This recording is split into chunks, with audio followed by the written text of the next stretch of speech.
কেমন লাগছে মায়ের গর্ভের বাইরে এসে? ভালো লাগছে দাদা, তবে একটা আইফোন কিনে দিলে আরো ভালো লাগতো, গেম খেলতাম। বাবু, তুমি বড় হয়ে কি করবে? সাংবাদিক ভাই, আমি বড় হয়ে আইফোন দিয়ে টিকটক করব, আমি একজন টিকটকার হব। ডক্টর আঙ্কেল, কোথায় আপনি? আমার বাবা মাকে বলুন আমাকে একটা আইফোন কিনে দিতে, আমি টিকটক। বাবু, তুমি বড় হয়ে কি হতে চাও? আমার হাগু পাইছে, আগে বাথরুম থেকে আসি, তারপর ইন্টারভিউ দিব। বন্ধু সাদিয়া আমাদের সাথে বিশ্বাসঘাতকতা করেছে। পৃথিবীতে জন্ম নেওয়ার সাথে সাথেই আমাদের হৃদয় ভেঙে গেছে বন্ধু। বাবু, তুমি এত ছোট কেন? সাংবাদিক আঙ্কেল, আমি কি আপনার মতো বুড়ো হব নাকি?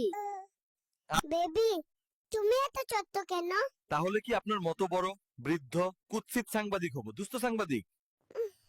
তোমার মায়ের পেট থেকে বেরিয়ে কেমন লাগছে? স্ট্রেসে আছি ভাই। জন্মের সময় শুনলাম আমার গার্লফ্রেন্ডের বিয়ে ঠিক হয়ে গেছে। আমার কি হবে এখন? তোমরা কি সাবা সামাটা মাইক্রোফোন নিয়ে ঘোরাফেরা কারো দুনটা সাংবাদিকেরা? বাবু, তুমি কোথায় যাচ্ছ? আমরা কি বাথরুমেও একটু শান্তি পাবো না? আপনারা সবসময় মাইক নিয়ে ঘোরেন, বাবু, তুমি কোথায় যাচ্ছ? বাথরুমেও কি একটু শান্তি পাবো না? আপনারা সবসময় মাইক নিয়ে ঘোরেন। বাবু, তুমি বড় হয়ে কি করবে? তুমি খুব সুন্দর, আমি বড় হয়ে তোমাকে বিয়ে করতে চাই। বেবি, বড় হয়ে তুমি কি করবে? তুমি অনেক সুন্দর, বড় হয়ে আমি তোমাকে বিয়ে করতে চাই। আপনার মায়ের গর্ভের বাইরে এসে কেমন লাগছে?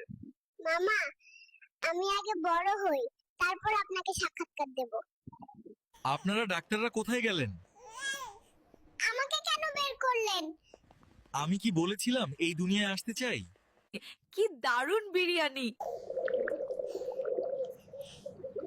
আমাকে আরো দাও, আমি আরো খাবো। উফ, কি মজা! রসগোল্লা, কে আমার সাথে খাবে? উফ, কি দারুণ মিষ্টি! আমার সাথে কে খাবে? মন্তব্য, আগে বড় তো হতে দে, তারপর না হয় ইন্টারভিউ দিব। বাবু, তুমি তো মার গর্ভে ছিলে, এখন বাইরে এসে কেমন লাগছে? আগে বড় হই, তারপর ইন্টারভিউ দেব। বাইরে ইন্টারভিউ কেন? মায়ের পেটে থাকতেই তো নেওয়া উচিত ছিল। বেবি, তুমি এখনই মায়ের গর্ভে ছিলে, এখন বাইরে এসে কেমন লাগছে? বাহিরে ইন্টারভিউ কেন? আমার মায়ের গর্ভে থাকতেই তো নাইতে পারতেন। এই পৃথিবীতে জন্ম নিয়ে তোমার কেমন লাগছে? শালার বেটা।